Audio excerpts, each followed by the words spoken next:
Greg Branos here for the Coachspeak Index. What up? What's going on? Man, December already upon us. Wearing my Grinch colors today. Look, I'm not afraid to say it, okay? I'm Team Grinch, all right? Greg Branos is Team Grinch. Let me tell you something about Whoville, all right? It is full of NPCs. They are all AI, all right? Only the Grinch is real and authentic, and I love him. And you know what else I love? Is playing over at Underdog. Oh, yeah. You can get up to $1,000 in bonus cash, plus a free pick'em over there. You can also draft some playoff best ball, which I was able to do for the first time this season last night. Got in one team right before I nodded off to sleep. Built a Buffalo-Detroit Super Bowl, which going to need Detroit to win tonight to have a much better shot of getting in the playoffs. But, man, so much fun. Just a $5 entry. And at that price point, you could build many, many different Super Bowl combos and maybe find yourself in the finals with 7, 8, 6, 7, 8, probably right around there is kind of the ideal number that you would want in the Super Bowl. But I think, I ended up with 8. I did Buffalo, I did Detroit, and then I had 2 Niners, CMC and Juwan Jennings. But really, really fun stuff. And just try it out. $5 entry. It's going to fill up pretty soon, I think. And then I believe they're putting out another playoff best ball contest. So, just hit that QR code in the bottom left-hand corner of your screen or click on the link in the description. Hey, let's talk a little Coachspeak here. Pulled some things from the Coachspeak Index Discord to talk about. And if you're not in there, you're missing a lot. You're missing quite a bit. You're missing like 100 plus press conferences per week worth of information. And got that QR code up in the top right-hand corner and that link in the description for you to get on in there. We'll touch on 2 kind of big things here, and then we'll do a handful of quick hits. First, let's talk about a quarterback. Let's talk about the Philadelphia Eagles quarterback. Their head coach, Nick Sirianni, was asked about Jalen Hurts' rushing numbers being down this year. Sirianni said, "We're always thinking about how to protect Jalen and make sure that he's healthy for the long haul. We'll do everything we need to do to help this offense get rolling. Jalen is talented running the football, and he's talented in holding the backside when he doesn't run the football." And then a couple days later, offensive coordinator Kevin Patullo stated that as we go forward, Jalen Hurts is going to continue to be a part of the offense with some of these designed runs, and we just have to pick and choose when they're available and when they present themselves. So Eagles beat reporter Jimmy Kempski reported last week that Jalen Hurts doesn't love having a lot of design runs in the game plan. And then Jeff McClain, another Philly beat reporter, said that he heard before the season that Hurts didn't want to run as much and that the Eagles were on board with that because of Jalen Hurts suffering the concussion against Washington in Week 16 last year. Here are Jalen Hurts' average rushing yards per game since 2021 when Nick Sirianni took over as head coach and Hurts became the starting quarterback. 52.3 in 2021, 50.7 in 2022, 35.6 in 2023, 42.0 in 2024, and then in 2025, all the way down to 27.4 rushing yards per game.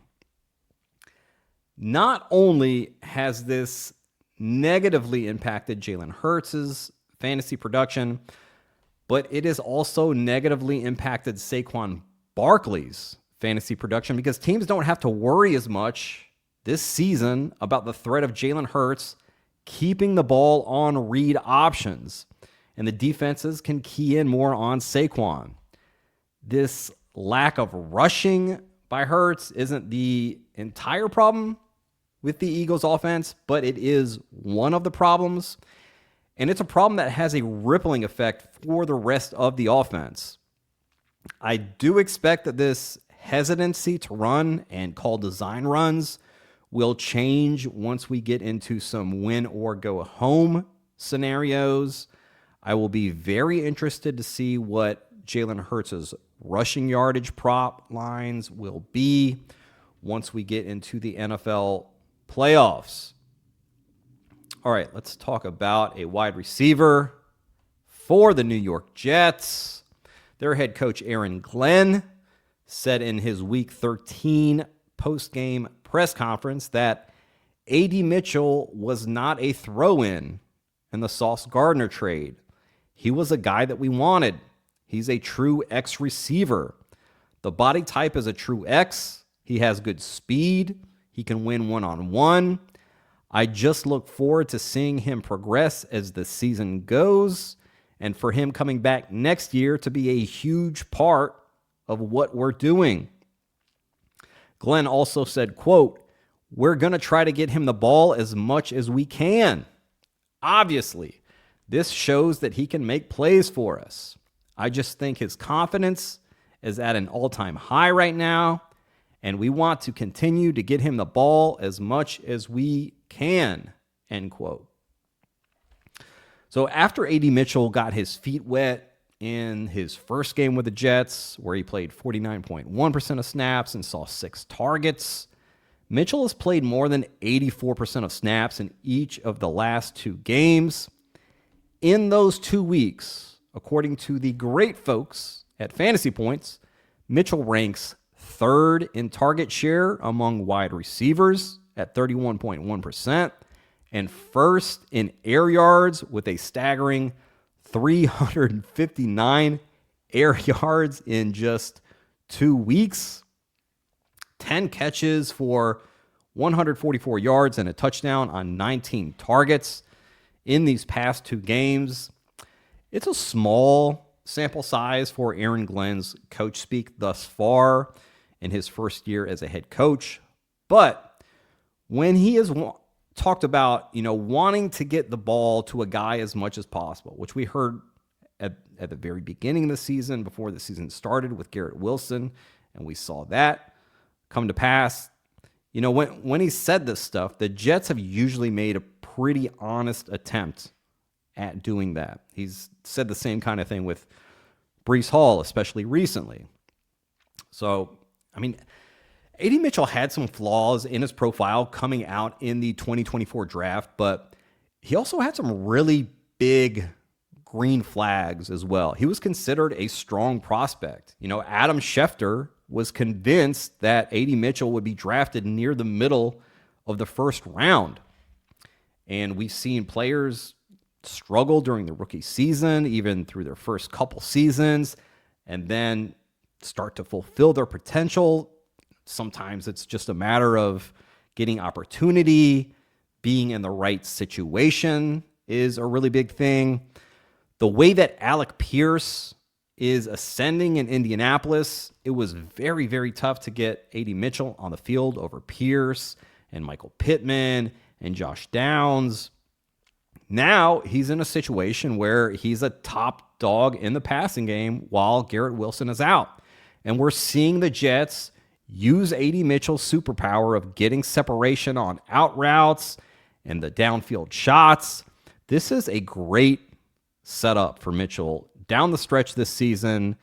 He could be in a really, really nice spot for the next couple years as well, alongside Garrett Wilson, as long as the Jets are able to trot out a functional quarterback who can get his receivers the ball. We will see who is under center in 2026. All right, let's do some quick hits, and we will get out of here. Ravens head coach John Harbaugh was asked how Rasheen Ali handled Justice Hill's role, and does Harbaugh see Ali in that role while Justice Hill is out? Harbaugh said he handled it well. Yes, I see him in that role. He played really well. He pass protected well. He ran his routes well. He chipped well. He had one run that I thought he was tentative on, but he played well. So a little bit of cold water on Keaton Mitchell there, who some folks thought would just kind of step in and take over, a much bigger chunk once Justice Hill was out. Panthers head coach Dave Canales spoke earlier this week about Chuba Hubbard's role, saying that we've been using him primarily as our third down back, and then he gets series as we go. Just different ways to allow him to affect the game, especially because of how he's looked the last couple weeks. He's looked really strong, really powerful. Just making sure that he's a weapon for us in different ways, giving Rico Dowdle the lion's share of some of those first and second downs, those early series and all that is a great way to just get him the ball. I like where we're at. I like the balance. So we may see that balance that he's referring to that we saw in week 13. Probably going to see that continue here as Rico Dowdle gets, kind of that first and second down grinder role. Chuba Hubbard gets the third down stuff, and then also some series of his own. Jaguars head coach Liam Cohen said that Brenton Strange is a guy that we've wanted to continue to get more to as a player that can do something with the ball when he catches it. The more you can get those guys in space, the better. If you're not, you can, all right, if you're in the CSI Discord, you can do this. If you're not in the Coachspeak Index Discord, join and then go to the Jacksonville Jaguars thread. Okay, I at this point, we have the last two kind of full seasons, right? Going back to like July of 2024. But the last couple seasons of everything that a coaching staff has said on a player. So go to the Jaguars thread and just Control F search Strange. Just look for some Strange, okay? And look at everything that this coaching staff and general manager James Gladstone have said about Brenton Strange since they came in this season. And that will make you want to go out and acquire Brenton Strange in your dynasty leagues. This is a guy who is such a key piece of the offense for Liam Cohen in the run game as a vicious blocker, but also in the passing game as a guy who's become a little bit of a yak monster and a really reliable target for Trevor Lawrence. Almost, sort of a kind of safety blanket for Trevor Lawrence. This is a guy who is so integral to this offense, and he's just going to keep getting a lot of targets in this Cohen offense. All right, after Brock Bowers saw just 4 targets in Week 13, Raiders head coach Pete Carroll stated that we would like for Brock Bowers to get close to 10 targets per game, somewhere in there and more. And then finally, people wondered, hey, why did Taysom Hill get all this usage in Week 12, but only saw 9 snaps and a couple touches in Week 13? Saints head coach Kellen Moore was asked why Hill only had 2 touches last week. Moore said, we anticipated playing in some heavier sets, and the run game wasn't working early in the 22 and 13 personnel where he was going to be a part of that. We went to more air stuff with 11 personnel, which gave us some 4 and 5 yard runs. So Taysom's reps probably weren't what you would ideally want them to be. That's on me. He should be around 25 snaps more often than not.